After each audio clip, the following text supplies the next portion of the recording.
వాళ్ళు ఒక్కటే చెప్పారు, ఏమండి మీరు ఫేక్ డిగ్రీలు ఇస్తున్నారని కానీ లేదంటే యూనివర్సిటీ పరంగా ఫేక్ కార్యక్రమాలు జరుగుతున్నాయని ఏ ఆధారము మాకు దొరకలేదండి.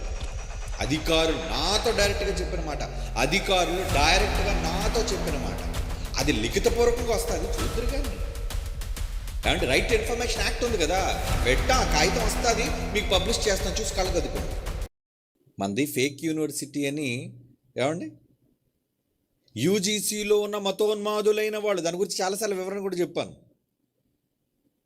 ఏమంటే దానికి సంబంధించి పదే పదే వీళ్ళు అంటున్నా, సెమినార్ ప్రారంభంలోనే ఒక ఏపీ హైయర్ ఎడ్యుకేషన్ నుంచి ఒక కమిటీ వచ్చిందండి. మీలో ఎవరికి తెలియదులేండి. ఏపీ హైయర్ ఎడ్యుకేషన్ స్టేట్, ఎందుకంటే యూజీసీ డైరెక్ట్గా ఎందులోని ఏ స్టేట్లోనూ తలదూర్చి చేయదూర్చాల్సిన అధికారం దానికి లేదు. కన్సర్న్ గవర్నమెంట్కి సంబంధించిన అది ఎడ్యుకేషన్ డిపార్ట్మెంట్ ఏదైతే ఉందో వాళ్ళు దాని గురించి ఆరా తీయాలి. వచ్చారు, టోటల్గా చెక్ చేశారు, ఏమన్నారు, మీలో ఏ లోపం లేదండి. వాళ్ళు ఇచ్చిన స్టేట్మెంట్, మీలో ఏది తప్పుగా ఫేక్ అన్నది లేదు, లిఖితపూర్వకంగా చూద్దరు కానీ వస్తుంది, డోంట్ వరీ. అప్పుడు ఈ వాగే, ఈ మురిగే, ఈ సునకాలు నోరు మూసుకుంటాయి. ఇప్పుడు ఏదో దొరికింది కదా, అవకాశం ఉంది కదా అని పోనీ అలా మురిగినంత మాత్రాన స్టూడెంట్స్ ఏమైనా పరీక్షలు రాయడానికి మానేశారు అనుకున్నారా? నో.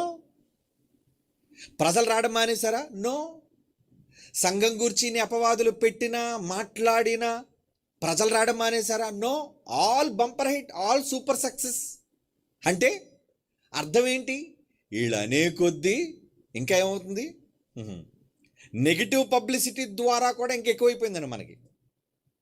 మనకి ఏమైందండి, నెగిటివ్ పబ్లిసిటీ ద్వారా మనకి ఇంకా మంచి జరిగింది, మేలే జరిగింది. అంటే చూసారా, కక్ష చేత మిష చేత ఏం చేసినా సువార్త ప్రకటించబడుతుంది అన్నట్లు పాపం ఈ వాగే మురిగే వాళ్ళందరి వల్ల మనకి మంచే జరిగింది. ఏదో మాట్లాడేయడం వల్ల వీళ్ళు సెమినార్కి ప్రజలు వెళ్ళడం మానేస్తారేమో, పదే పదే ఫేక్ యూనివర్సిటీ అని చెప్పడం వలన ఏంటో అలాగే, అది తప్ప ఇంకేం దొరకలేదు. శాస్త్రుల పరిశీలన గ్యాంగ్ అది. ఇదంతా మాటల్లో కానీ ఎక్కడైనా తప్పు దొరుకుతుందేమో అని ఎదురు చూచే గుంటనక్కలు అంటాడు వీళ్ళంతా కూడా. వీళ్ళకి బైబిల్ చదువుదామని, సువార్త చేద్దామని, వాక్యం చెప్దామని, 10 మందిని మారుద్దామని, ఇటువంటిది ఏం లేదు. ఎవడో ఏ సందులో ఎక్కడ ఏ మాట ద్వారా మన చేతులకు దొరుకుతాడా, వాడిని గురించి ఏం మాట్లాడాలా, వాడిపైన ఎలా బురద జల్లాలా, ఇది తప్ప వాళ్ళకి వేరే ఆలోచనే లేదు. పోని ఉండాలి, అలాగా నరకానికి పోతారు. ఎందుకంటే వాళ్ళకి దేవుని సువార్త కన్నా మనుష్యులను గూర్చి, వాళ్ళని గూర్చి మాట్లాడే వాడికి చాలా ఇష్టం. లీవ్ దెమ్, పట్టించుకోకూడదు. అంటే వెనక ఇంత జరుగుతున్న వాళ్ళు వచ్చి చూసి వాళ్ళు ఒక్కటే చెప్పారు, ఏమండి మీరు ఫేక్ డిగ్రీలు ఇస్తున్నారని కానీ లేదంటే యూనివర్సిటీ పరంగా ఫేక్ కార్యక్రమాలు జరుగుతున్నాయని ఏ ఆధారము మాకు దొరకలేదండి.